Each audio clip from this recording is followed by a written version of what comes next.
Welcome again to our October session of BusinessWise Insiders. Before we get started, just a quick overview of what to expect today. First, I'll walk everyone through today's presentation, during which I'll keep everyone on mute to minimize any inadvertent disruptions and keep everything moving. The presentation should last about 20 minutes, after which we'll open the session up to discussion, and you'll have a chance to introduce yourself and ask questions or offer your own perspective on the ideas we'll cover today. You can also always ask questions in the chat window, and if we can't get to them during the presentation, we'll discuss them afterward. With that, let's turn to today's topic. Today, we're going to dig into the question of why should your prospects say yes to you, and look at a step-by-step process you can use to give prospects a unique and compelling reason to engage from the very beginning of the sales process. And when we talk about why prospects should say yes, we're often focused on the end of the sales process, and we're striving to give prospects a reason to buy from you. And we'll touch on that a bit today, but our ultimate focus will be on the beginning of the process, the early stage decisions that prospects are faced with, and how you can communicate the unique value they receive in exchange for saying yes. And the question I wanted to start with today is why your unique value matters. It might seem intuitive that people buy things that provide value, and that value is especially pronounced when it's one of a kind, when they can't get it from anywhere else, and that's certainly true. But think about that same concept a little differently. Value is at the center of every trade or transaction, including the final purchase of a product or service, but also anytime you ask anyone for anything. And as a B2B sales rep reaching out to prospects who may not know about you or your product, you ask a lot of your prospect. You ask them to take your call. You ask them to open your email. You ask them to respond to your voicemail or email message. You ask them to spend time on a conversation or in an appointment with you. And of course, you hope ultimately to ask them to buy from you. So why should your prospect ever say yes to any of these requests? The only reason is that you offer something valuable in return for that yes. And that value is even more powerful when it's unique, when your prospect can't get it from anywhere else. So the obvious next question is, how are you valuable and different?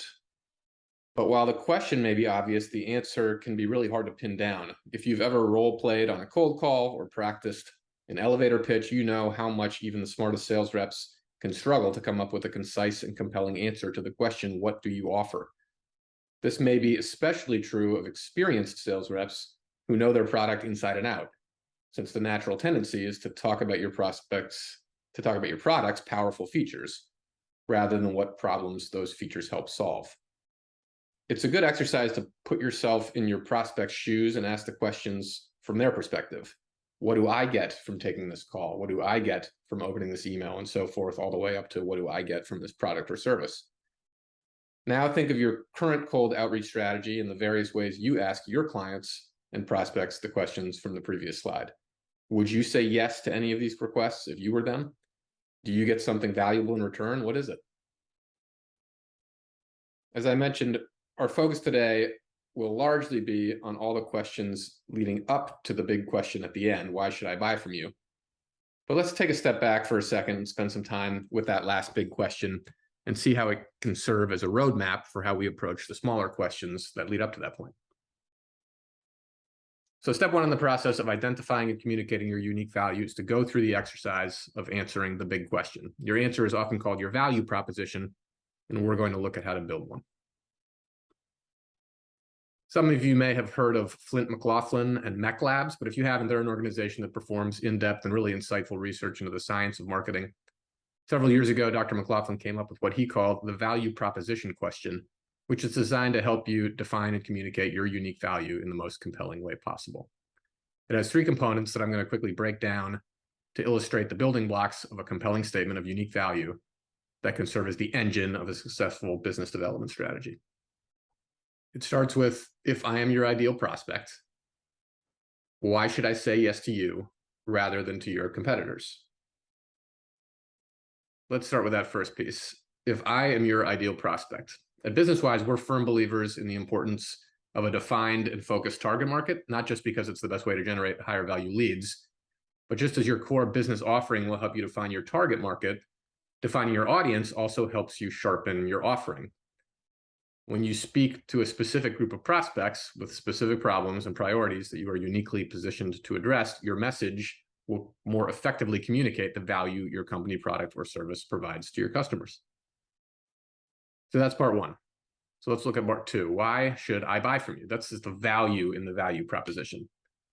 And the critical piece to emphasize here is that you don't define your own value, because the value isn't about you. It's about your prospects and customers. They define value in terms of their own problems and priorities. When they perceive value that meets their definition, they'll act. And if there's a common mistake that sales reps and marketers can't seem to avoid, it's that they talk about their own experiences, products, and services rather than the experiences, wants, and needs of their prospects. We like to use the question, what's in it for me, to help reframe these same ideas in ways that convey value to your prospect. In many cases, it's as simple as forcing yourself to communicate in the second person, using you rather than we or I. Don't communicate in terms of what you offer, communicate in terms of how your prospect benefits. So consider this in the context of setting a first appointment when a prospect seems uncertain about why they should meet with you. It's not, we're the experts on new business development. It's, you get new ideas on how to solve the challenges of a poor prospect pipeline. It's not, we have the best prospecting data. It's, you'll discover how using locally researched contact data can give you a big leg up on the competition. And finally, let's look at part three. If you just answered the question, if I am your ideal prospect, why should I buy from you? You might think you've done a pretty good job of defining your why, but you'd be missing a critical piece. And that's because value alone won't get you much business if your prospects can get that same value from someone else. An easy way to double check the power of your value proposition is to ask whether your competitors can say the same thing. Sometimes industry standard features are expected and are therefore a cost of entry, but there needs to be unique value on top of those standard expectations for your answer to be really compelling. Okay, so we've covered the big question. Hopefully you've started thinking about ways your company and product or service offers unique value to your prospects and customers. Now I'm going to ask you to stop thinking about why your prospects should buy from you, because that question isn't even in your prospects' minds when you reach out to them with a cold call or cold email looking to start a conversation or set an appointment.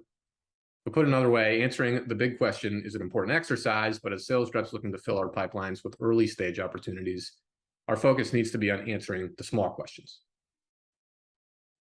So going back to the slide from the beginning of the presentation, these small questions come much earlier in the sales process and represent critical hurdles in the effort to create prospect engagements that turn into leads and sales. And the answer to each question, as well as the dozens of other similar questions that arise throughout the process, represents its own mini value proposition that gives your prospect a reason to act. Here's one way to think about it. You should have an umbrella value proposition that encompasses your essential answer to the question of why prospects should do business with you rather than your competitors. It's your guidepost for the top line goals that you help customers achieve, and it's helpful to always keep it in mind. But your mini value propositions fit underneath that umbrella. While they may not explicitly mention your product or service, they're all related since they get at the fundamental way you help prospects and customers achieve their goals and address their priorities. In fact, you can modify the value proposition question to help you customize your core value proposition for any scenario or step along the path to an appointment. So rather than using the verbiage in the big value proposition question, try this. If I am a specific prospect, why should I take this action rather than some other action? So some examples might be, if I am a prospect who doesn't know about you, why should I take your call rather than hang up? If I'm a prospect who doesn't know about you, why should I click on your email rather than delete it? If I'm a prospect who you've spoken with, why should I agree to a meeting rather than explore other options? Or if I'm a prospect in a certain industry, why should I attend your event rather than pass up the invitation? Sort of like business development Mad Libs with countless combinations based on the prospect, action, and unique benefit. You can also visualize it like the sales process is a mountain that you need to help your prospect climb, where the sale is at the summit. As the prospect gradually ascends the mountain, he or she needs a reason to keep climbing, and your mini value propositions are what give them those reasons. At every level of the prospect's climb, the perceived value of taking the next step must outweigh the cost. And that brings us to step 3, which is where the most successful sales reps really separate themselves from the pack. think again about the many things you ask of your prospect. Today, we've divided them up into two groups: the destination, the big question of why customers buy, and the journey, all the smaller questions that pop up along the way. Now ask yourself, what separates the small questions from the big question? Is it just a matter of when they occur in the sales process? And here's a hint: think about where the value comes from in each situation. With the big question, the value comes in significant part from your product or service. But that's not the case with any of the small questions because they haven't bought yet. For all the small questions, the value comes from you, the sales rep. So what unique value do you as the sales rep provide? And it's a hard question to answer, but think about this. What would your sales process look like without you? Would it be the same?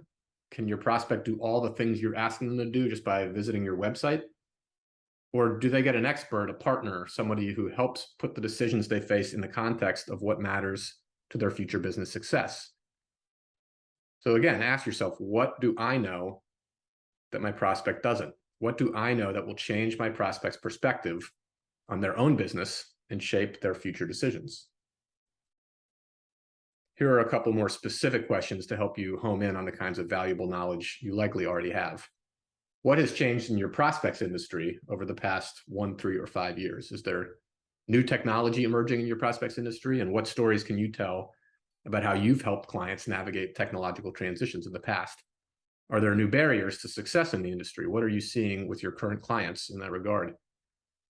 And where are the trends pointing? And what does that mean for achieving success in the future? Same question, but this time for your own industry. What has changed in your industry over the past 1, 3, or 5 years that your prospect might not know about? Is there new technology that you're using to help clients? An example from our own experience might be the advent of automated email prospecting campaigns that lead to more consistent, successful email lead gen with less effort on the part of our clients. That's something that our clients couldn't get 5 years ago. Again, what obstacles are emerging and how are you advising clients to overcome them?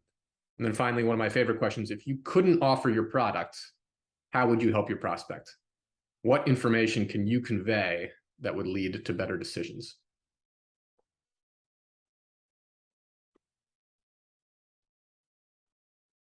And I want to conclude by sharing a couple of quotes from our favorite resources of sales knowledge and expertise that reinforce the all-important concept of offering unique value as a sales rep. The first expert is Anthony Iannarino, whose website, The Sales Blog, is full of excellent practical advice about how to successfully navigate today's selling landscape. And in a recent blog post, he wrote this: if your cold call provides neither value nor the promise of value, no client will make space on their calendar. And this quote really crystallizes the issue because it emphasizes the transactional nature of every stage of the sales process. If I don't get something, value, I'm not going to go out of my way to give something, time on my calendar. So you might be asking yourself, shouldn't I ask questions and listen? And Iannarino writes that, in fact, asking questions offers proof that you are not the value proposition, because it means you're asking more of your prospect in return for what? Okay, so how should you provide value? And this is a great quote. Iannarino writes that you should be part catalyst, part instigator, part agitator, and part prophet. So it's not really even your knowledge itself that's the value proposition. That's how that knowledge helps change perspective and create action. And according to Iannarino, that's really your ultimate goal: to teach your client what factors to consider and how to weight them, then exploring change to define their future potential. Just one more before we wrap up. This one from a white paper by the RAIN Group, which is a sales training organization in Massachusetts. And they write that today's sales winners go beyond uncovering buyer needs and matching their products and services as solutions to buyer problems. So this gets at that question from the last slide about why sales reps can no longer just ask questions to discover pain and then sell a solution. And the quotes on the right are almost a perfect summary of what we've covered today. Sales winners find and communicate value. They provide valuable ideas and insights during the sales process. Sales winners change their prospect's perspective. They redefine buyer needs. And sales reps become the value. The sellers themselves become the value, and this is exactly what today's buyers are looking for. So thanks again for joining us today, and we'll break out into a discussion in a moment, but I appreciate everyone attending and hope you have a great week.